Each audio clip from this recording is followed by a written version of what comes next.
जितना बड़ा दुराचारी रहा हो, सम्यक रूप से जिसने विचार लिया कि मेरा कल्याण, मेरा परम मंगल केवल भगवान से ही होगा और अंदर से आश्रित हो गया, ये बहुत बड़ी बात है। साधन में त्रुटि, साधन में कमी, आश्रय पक्का, भगवत प्राप्ति पक्की।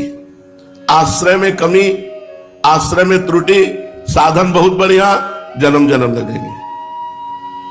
समझ लो, क्योंकि आश्रय ही सर्वोपरि है। हम हृदय की अपनी बात कह रहे हैं। ऐसी परिस्थिति आएगी कि शरीर से ठाकुर सेवा नहीं बन पाएगी, ऐसी परिस्थिति आएगी कि कान से सुनाई नहीं देगा भगवत कथा, ऐसी परिस्थिति आएगी जबान से बोल नहीं सकते, ऐसी परिस्थिति आएगी कि होश नहीं रहेगा। अब कौन सा काम आपका भगवत प्राप्ति कराएगा? कोई शुद्ध नहीं। और उस समय मृत्यु होती है तो जहां हमारी चिंतन वृत्ति बेहोश हुई वही परिणाम मिलेगा। लेकिन जो आश्रित है उस समय वो आश्रयदाता, उसके हृदय में स्फूर्ति होता, स्फुरण होता है उसका, वो स्वयं प्रकाशित हो जाता है और अंतिम चित्तवृत्ति घूमकर उस आश्रयदाता पे आती है और वो भगवान को प्राप्त हो जाता है। इसलिए यह गुण साधन ते नहीं होई, तुम्हारी कृपा पाव कोई कोई। निहाल कर दिया भगवान ने, आश्रय देकर निहाल कर दिया। आश्रय देकर, हमने आश्रय लिया, यह भी कमजोर बात है, क्योंकि हम तो ऐसे ढुलमुल स्वभाव के हैं कि आज कहते हैं भगवान का आश्रय लिया, मन कहीं धन का आश्रय ले ले, कहीं तन का आश्रय ले ले, कहीं जन का आश्रय ले ले। हमारा भरोसा नहीं कि हमने आपका आश्रय लिया है, आपने हमें आश्रय दिया है, ये बात आपको समझनी। आपने हम जैसे को, हम जैसे भी हैं, हमने दावा नहीं पेश किया था कि आश्रय दे दो, हम आश्रय के लायक हैं। आपने आश्रय दिया है, बस आपने आश्रय दिया है, इस भरोसे से मैं बिल्कुल निश्चिंत हूं। निर्विकार भाव है कि हमें आपकी प्राप्ति होगी, क्योंकि आपने हमें आश्रय दिया है। इतने लोग बैठे हैं, इनमें से बताओ कि आपने आश्रय लिया है या प्रभु ने आश्रय दिया है? तो आपके हृदय में एक बात आएगी, प्रभु ने आश्रय दिया है, मैं कहां इस लायक था। और जिनको लायक लग रहा हो तो कुछ दिनों में देख लेना तुम लायक हो क्या, क्योंकि अपना पूरा जीवन यही है। 10-20 वर्ष का तो अनुभव है नहीं, पूरे जीवन का अनुभव कह रहे हैं। अगर तुम्हें योग्यता लग रही हो कि मैं कुछ योग्य हूं, तो कुछ ही दिनों में देख लेना, पूरा पोंछा लगा मिलेगा तुम किसके योग्य हो। बिल्कुल क्लियर बात कह रहा हूं, इस समय जो कह रहा हूं। तुम्हें अगर लग रहा हो कि मैं किसी योग्य हूं, तो तुम्हें उत्तर मिल जाएगा, माया उत्तर दे देगी कि तुम किसी योग्य नहीं हो। जय हो आश्रय दाता की। तो अब क्या चिंता करना, जब मैं किसी योग्य नहीं था तब तो आश्रय दिया, अब तो एक योग्यता आ गई है कि मैं आपके आश्रित हो रहा हूं, ये अंदर से आ गया है। आपने आश्रय दिया और इधर भी आ गया कि मैं आपके आश्रित हूं, अब तो बहुत बड़ी बात बन गई। भगवान के आश्रित हो जाने मात्र से समस्त दोष होते हुए भी वो भगवत प्राप्त हो जाता है। इसलिए सुनो, खूब साधन करो, खूब नाम जप करो, लेकिन भरोसा प्रभु का रखो। पता नहीं कैसी स्थिति हो कि हम नाम जप भी ना कर पाए, हम पुकार भी ना पाए। बड़ी विचित्र शरीर की स्थितियां होती है। कई कई दिन ऑक्सीजन में लोग पड़े रहते हैं बेहोश। उस समय हम क्या भजन कर पाएंगे? उस समय आश्रय तत्व काम करता है। जिसका आश्रय लिया है, जिसने आश्रय दिया है, वही उस जीव का स्मरण बनता है और वही उसको परम पद की प्राप्ति कराता है। इसलिए सबसे प्रार्थना है, ये विनाशी शरीर है, कब घटना कौन सी घट जाए कुछ पता नहीं। पूर्व अभ्यास भजन का नहीं किया तो क्या भजन हो सकता है? नहीं। पूर्व अभ्यास, शास्त्र श्रवण, कथा वार्ता, तो आप क्या पढ़े पढ़े कथा सुनने का मन करेगा? वही दुख का चिंतन। अब गुदा द्वारा सिल दिया गया, साइड से मल निकल रहा है, कितना भयंकर कष्ट है। आश्रय प्रभु का है नहीं, क्योंकि जीवन भर खान पान, मौज मस्ती, रुपया पैसा, सरकारी नौकरी सब व्यवस्था रही, तो आश्रय भोगों का रहा, भगवान का आश्रय। धन्य हो आप लोग जिनके हृदय में भगवत आश्रय जागृत हो गया है। आश्रय का मतलब समझ रहे हो? हम किसी साधन पक्ष में नहीं बोल रहे, आश्रय पक्ष अंदर की बात है, जबान से कहने की नहीं कि हमारे माई श्यामाजू को राज, ये अंदर की बात। अंदर है कि प्रियाजू परम शीतल आश्रयामि, मैं आपके चरणों के आश्रित हूं। मेरे बनाए ना बनेगी कोटि कल्प लो, आपके बनाए बनेगी पल पाव में। आप चाहें तो एक गिरे हुए इंसान को महात्मा बना दें, जिसे कोई यह भी नहीं कह सकता कि ये धर्म का भी जानता है क्या, वो धर्म का प्रवचन करने वाला बन सकता है। आप चाहें तो समस्त अवगुणों से युक्त होता हुआ भी वो समस्त सद्गुणों को प्रकाशित करने वाला बन जाए। मसकई करें बिरंची अज ही मसकते ही, ब्रह्मा को मच्छर बना दे, मच्छर को ब्रह्मा बना दे। जो चेतन का जड़ करई जड़ई करई चैतन्य, अस समर्थ रघुनाथ है भजय जीवते धन्य। जो चेतन को जड़ कर दे, जड़ को चैतन्य कर दे, ब्रह्मा को मच्छर बना दे, मच्छर को ब्रह्मा बना दे, कर तुम अकर तुम अन्यथा कर तुम सर्व समर्थ, वो प्रभु हैं जिनका हमने आश्रय लिया है। अब आप थोड़ी देर बिल्कुल फ्री होकर विचार कीजिए, क्या आप में सामर्थ्य है कुछ? थोड़ी देर विचार, हमारे विचारों में विचार मिलाते हुए हम आपको विचार देते जा रहे हैं, उसमें आप मिलाते जाइए। एक रोम टूट के गिर पड़ा, क्या आप दोबारा उसको लगा सकते हैं? तो आपके सामर्थ्य बिल्कुल नहीं है, आप सामर्थ्यहीन हो, केवल अहंकार को राग है तुम्हारे पास। क्या आप अपने शरीर को सुरक्षित रख सकते हो दवाइयों के द्वारा, विविध विज्ञान प्रणालियों के द्वारा? नहीं रख सकते। तुम्हारी सामर्थ्य क्या है? हम ये तुम्हें ज्ञान करा, तुम्हारी सामर्थ्य क्या है? बोले हम देख सकते हैं तो प्रभु की सामर्थ्य से, हम बोल सकते हैं तो प्रभु की सामर्थ्य से। ठीक है, सामर्थ्यहीन आप हो, पहले ये निश्चय करो। आप में सामर्थ्य कोई हो तो हमें बताओ, कोई सामर्थ्यवान हो तो हमें बताओ कि हमें सामर्थ्य है, तो हम आपको दिखाएं कि तुम सामर्थ्यहीन हो, तुमने बिल्कुल सामर्थ्य नहीं। तुम्हें जो सामर्थ्य है वो भगवान की सामर्थ्य है, वो आत्म तत्व की सामर्थ्य है। फिर हमारे अंदर जो ये राग है परमार्थ का भी, कि हम कुछ करके बनेंगे। अब इस पर जरा विचार करो, तुम क्या कर सकते हो? तुम जो कुछ कर सकते हो अपना बुरा कर सकते हो। अहंकार विमूढ़ आत्मा करता हमिति मन्यते, मैं ऐसा कर लूंगा, मैंने ऐसा किया, मैं ऐसा कर सकता हूं, यह मूढ़ता है अहंकारी पुरुष की। एकमात्र परमात्मा शक्ति ही संचलित हो रही है। आप परमात्मा के अंश हो, आप में जितना पावर हो सब परमात्मा का पावर है। दूसरी बात, हमारे अंदर जो अवगुण है वो कहां से है? हमारे अंदर अवगुण जो है, दुराचार प्रवृत्ति, पापाचार प्रवृत्ति, गलत आदतें, गलत आकर्षण, कहां से है? तो एक शब्द बोलेंगे, अज्ञान से। अज्ञान से, अज्ञान का ही नाम माया है, उसी का नाम अविद्या है, वही मोह है, वही अंधकार है। ये किसकी है? ये अज्ञान की वृत्ति, अविद्या, अस्मिता, ये माया, ये है किसकी? भगवान की। आकर्षण किसका? माया का। माया किसकी? भगवान की। तो आप में अब सामर्थ्य क्या रह गई? एक भगवान की माया शक्ति ने अनंत ब्रह्मांडों की रचना करके सबको फंसा रखा है। एक ही रास्ता केवल है, भगवान की शरणागति। अभी समझ में ना आवे तो जब समझ में आवे तब समझ लेना, हम अपना समय व्यतीत कर रहे हैं। हमें भरोसा इसका नहीं है कि हम प्रवचन कर लेते हैं तो हमें भगवत प्राप्ति हो जाएगी, हम नाम कीर्तन कर रहे हैं तो भगवत प्राप्ति हो जाएगी। आज कर रहे हैं, कल हमारी ऐसी स्थिति हो सकती है कि हम नाम उच्चारण भी ना कर पाए तब। और भगवत प्राप्ति अंतःमति सोगति, और अंत में हमारी ऐसी स्थिति हो कि कफ पित्त बात सब भरा हुआ है, कोई स्मरण नहीं, कोई शुद्ध नहीं, बिल्कुल मुर्दा जैसे पड़े हैं जीवित। अब उस समय हम क्या कर सकते हैं? उस समय हमारा आश्रयदाता, जिनकी हमने शरणागति ली है, जिन्होंने अपने चरणों का आश्रय दिया है, उस समय वो हमारी स्मृति बनते हैं, हमारा अंतिम फाइनल मंगलमय होता है। इसलिए साधन करो। साधन नहीं करोगे तो गंदी बातों में फंस जाओगे, असाधन फंसा लेगा। लेकिन भरोसा प्रियाजू का रखो, साधन का नहीं, क्योंकि साधन एक क्रिया है, क्रिया आदि और अंत वाली है, और भगवत प्राप्ति अनंत है, वो अनंत से ही होती है, वो आद्यंत वाली क्रियाओं से नहीं होती है। जब क्रियाओं से नहीं होती तो फिर हम अपनी परीक्षा क्यों लें कि हम गलत है कि सही, हम कितने श्रेष्ठ साधक हैं या लघु साधक हैं? कोई चिंतन नहीं, बस प्रियाजू के आश्रय का चिंतन। समय व्यतीत कर रहा हूं, सत्संग सुनकर, नाम जप, नाम कीर्तन, भगवत कथा, लीला वार्ता, सेवा, ये हमारे समय का सदुपयोग है।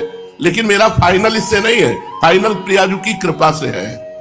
तुम्हारी कृपा तुम्हें रघुनंदन, जानहि भगत भगत और चंदन। ये बात मान लो, ये हृदय के उद्गार प्रकट करते हैं इसलिए कि ये पूरे जीवन की कमाई है। जिसे तुम प्रवचन समझ रहे हो, ये पूरे जीवन की कमाई है, ये फाइनल है। जिसने ये बात पकड़ ली, केवल गोरे चरणारविंद का आश्रय, प्रियाजू के चरणों का आश्रय, निश्चिंत हो जाओ, काम हो गया तुम्हारा। तुम्हें हर समय यही कहना हमारा तो काम हो गया, तो तुम निर्गुण हो गए, माया के तीनों गुणों से परे हो गए, तुम निर्विकार हो गए, तुम्हारी ऐसी स्थिति है, तो तुम्हें श्री जी की तरफ देखना है। उत्तर नहीं देना, श्री जी की तरफ देखना। ये प्रश्न कर रहा है, आप देखो, अब आपके शरणागत हैं, आप देखो, अगर आप चाहो तो एक सेकंड में भगवदाकार वृत्ति, दूसरा सेकंड जब लगेगा जब आप जीवत्व से मुक्त होकर के ब्रह्माकार वृत्ति में होंगे। ऐसे कृपालु प्रभु है। और हम कोशिश करें तो जन्म जन्म रगड़ते रहे तो भी वृत्ति नहीं आएगी, इसलिए हम भगवद आश्रित हो जाते हैं। आश्रय सबसे बड़ा तत्व है, आश्रय सबसे बड़ा ठिकाना है, आश्रय सबसे बड़ा निर्भय, निश्चिंत, निशोक कर देने वाला है। आज अभी इसी क्षण निर्भय, निश्चिंत, निशोक हो सकते हो बिना साधन के, यदि भगवद आश्रय हृदय में आपके जागृत हो जाए। पर वो ऐसे होता नहीं, वो होता परिस्थितियों में ही है। जब चारों तरफ से अंधकार होता है तब एक रास्ता दिखाई देता है, हरि शरणम हरि शरणम। नहीं, जीव का स्वभाव है कि छोटी छोटी वस्तुओं का आश्रय ले लेता है, भगवान के आश्रय की तो बात जाने दो। छोटी छोटी वस्तुओं का आश्रय लेकर पर ब्रह्म परमात्मा तत्व भगवान का आश्रय छोड़ देता है। हम हैं तो उन्हीं के अंश हैं, उनको छोड़ करके हमें कहां विश्राम मिल सकता है। चराचर जगत भटकता हुआ, भागता हुआ चला जा रहा है, भूत बना हुआ, क्या लक्ष्य है कोई पता नहीं। इंद्रियों की गुलामी, मन की गुलामी, माया की गुलामी, भागता घूम रहा है, पूरा जीवन हाय हाय हाय मर गए। फिर नाली का कीड़ा, सुअर, कुत्ता, भूत, प्रेत, पशु, पक्षी, क्या बनेगा, क्या भरोसा। फिर वहां कोई साधना, कोई भगवदाश्रय, कोई ज्ञान। चूको मत, खूब अव्यर्थ कालत्व में एक भी मिनट खाली न जाने पावे, पर भरोसा इसका नहीं है। क्योंकि आज हमारा शरीर स्वस्थ है तो हम प्रयासरत हैं, कल ऐसी स्थिति नहीं रहेगी, कल ऐसी स्थिति नहीं रहेगी। और स्थिति परिस्थिति की गुलाम नहीं होती, आप ये भी ध्यान रखना। स्थिति परिस्थिति की गुलाम नहीं होती, कैसी भी परिस्थिति हो। जैसे राजा सिंहासन पर बैठा होता है, ऐसे स्थिति जागृत रहती है हर समय, चाहे जितना भयंकर कष्ट हो, भयंकर ऐसी परिस्थिति हो, उस समय स्थिति जागृत रहती। जीवन भर कमाई किया, उसका फल मिला क्या, स्थिति। परिस्थितियों में भी अपनी स्थिति नाम डगमगाए, उसे स्थिति कहते हैं। भारी से भारी प्रतिकूल परिस्थिति, मृत्यु का सामने स्वरूप दिखाई दे रहा है और आप मुस्कुरा रहे हो। मैं दृष्टा हूं, साक्षी मात्र हूं, मैं शरीर नहीं हूं। ये स्थिति, प्रवचन नहीं, ये स्थिति है। हर कष्ट, हर दुख को दृष्टा भाव से जो है उस तत्व का अनुभव कर रहा है। ये आश्रय से मिलता है, ये पढ़ने लिखने से नहीं मिलता। नायम आत्मा प्रवचने न लभ्या न मेधया न बहुना श्रुते न। बहुत प्रवचन कर लेने से या बहुत प्रवचन सुन लेने से या बहुत बुद्धिमान होने से इस तत्व का बोध नहीं होता। ये भगवत कृपा से होता है। तुम्हारी कृपा तुम्हें रघुनंदन। इसलिए अहंकार छोड़कर भगवान के आश्रित होकर खूब अव्यर्थ कालत्व, इस शब्द पर ध्यान, एक भी मिनट खाली न जाने पावे। कभी नाम चल रहा है, कभी वाणी चल रही, कभी भगवत चर्चा सुन रहे, कभी भगवत चर्चा कर रहे, कभी भगवान की पर्सनल वार्ता कर रहे, प्रभु से वार्ता कर रहे, भगवान की वार्ता पर्सनल भगवान से कर रहे। नाथ आपका स्वभाव है, आपका प्रभाव ऐसा है, प्रभु अब तो आपके भरोसे है, अब आप देख लीजिए। प्रभु से वार्ता कर। आते हैं मूल प्रसंग में। कल के प्रसंग में था महाप्रभु चैतन्य देव कीर्तन के बीच में बोले कि एक अवधूत महापुरुष पधार रहे हैं नदिया में, नवद्वीप में, आप उनकी खोज करो। तो जिनको अवधूत करके संबोधन किया, ये भगवान के स्वरूप ही है। जैसे चैतन्य महाप्रभु को भगवान का स्वरूप माना गया, कृष्ण स्वरूप, तो नित्यानंद महाप्रभु को बलराम का स्वरूप माना गया। और महाप्रभु के नाम के पहले उनका नाम उच्चारण किया गया, निताई गौर हरि बोल। निताई। नित्यानंद महाप्रभु की खोज के लिए वैष्णवजन व्याकुल हो गए कि महाप्रभु ने भावावेश में कहा कि कोई अवधूत महापुरुष पधार रहे हैं, उनकी खोज करो। महाप्रभु अवतरित ही हुए पूरे जगत को भगवान नाम में डुबोने के लिए। अपने धर्म की रक्षा के लिए स्वयं भगवान ने कहा, यदा यदा धर्मस्य ग्लानिर्भवत भारत अभ्युत्थान अधर्मस्य तदात्मानं सृजाम्यहम् परित्राणाय साधूनां विनाशाय च दुष्कृताम् धर्म संस्थापनार्थाय संभवामि युगे युगे। कभी कभी धर्म की स्थापना के लिए भगवान विनाश लीला करते हैं, दुष्टों को मारते हैं, फिर धर्म की स्थापना करते हैं। कभी कभी भगवान प्रेमी रूप में अवतरित होते हैं और दुष्टता का विनाश करते हैं और दुष्टों में साधुता का स्थापन करते हैं। दुष्टों को मारते नहीं है, दुष्टों की दुष्टता का विनाश करके उनको साधु बना देते हैं। पूरे परिकर के सहित पधारते हैं भगवान। ऐसे ही पूरा परिकर यहां भी पधारा हुआ है। श्री अद्वैताचार्य जी को भगवान शंकर का स्वरूप मानते हैं, नित्यानंद महाप्रभु को बलराम का स्वरूप, चैतन्य महाप्रभु को प्रिया प्रीतम का मिलित स्वरूप। ऐसा पूरा परिकर, भागवतिक परिकर पधारा हुआ है जगत मंगल के लिए। प्रभु नित्यानंद जी का जन्म वीरभूमि जिले के अंतर्गत एक चाका नामक एक छोटे से ग्राम में हुआ था। इनके ग्राम से थोड़ी दूरी पर मोड़ेश्वर नाम का एक बहुत ही प्रसिद्ध शिवलिंग था, जिसका शुद्ध नाम मयूरेश्वर। हमने ये देखा कि बड़े बड़े महापुरुषों के जीवन में भगवान शंकर की विशेष कृपा रहे। चाहे राधा बाबा का जीवन पढ़ो, नरसिंह मेहता जी का जीवन, या पहला विश्राम भगवान शिव, भगवान शंकर की कृपा से ही हरि भक्ति की तरफ। अगर इस जन्म में आपने शंकर जी की आराधना नहीं की, हरि भक्ति प्राप्त की, तो पूर्व जन्म में आपसे जरूर भगवान शंकर की आराधना हुई है। बिना शंकर आराधन के हरि प्रेम या हरि आश्रय असंभव सा है। और एक गुपुत मत सबई कहो कर जोरी, शंकर भजन बिना नर भगत न पावे मोरी। प्रथम में भगवान शंकर की आराधना और उनकी कृपा से श्यामा श्याम के चरणों की प्रीति, ये सिद्धांत पाया गया है, बड़े बड़े महापुरुषों के जीवन में पाया गया। तो समीप ही ग्राम के मयूरेश्वर नाम के महादेव जी थे। आजकल वहां मयूरेश्वर नाम का एक ग्राम भी बसा है, जो वीरभूमि का एक थाना है। नित्यानंद महाप्रभु के पिता का नाम हाड़ाई ओझा और माता का नाम पद्मावती देवी था। ओझा दंपति भगवान श्री हरि के भक्त थे। बिना परम भागवत और सद वैष्णव हुए उनके घर में नित्यानंद जैसे महापुरुष का जन्म हो ही कैसे सकता था। उस समय सांप्रदायिक संकुचितता का इतना अधिक प्राबल्य नहीं था। प्रायः सभी संप्रदायों के मानने वाले वैष्णव स्मार्त मतानुसार ही अपने को वैष्णव मानते थे। सबके उपास्य देव भगवान श्री हरि ही होते थे। हरि पूजन को ही प्रधानता देते हुए अन्य देवताओं की भी समय समय पर भक्ति भाव से पूजा किया करते थे। अपने को श्री वैष्णव संप्रदाय के अनुयायी कहने वाले कुछ जो आज शिव पूजन की तो बात ही क्या, त्रिपुंड बिल्वपत्र और रुद्राक्ष आदि के दर्शनों से घृणा करते हैं। कैसे वैष्णव हैं? शिव द्रोही मम दास कहावा, सोनर मोहि सपने नहीं भावा। ऐसा हो ही नहीं सकता कि भगवान शंकर से द्रोह करने वाला शिव द्रोही वो भगवान श्री हरि का प्रेमी हो जाए, नाटक भले कर ले, सच्चा भक्त नहीं हो सकता।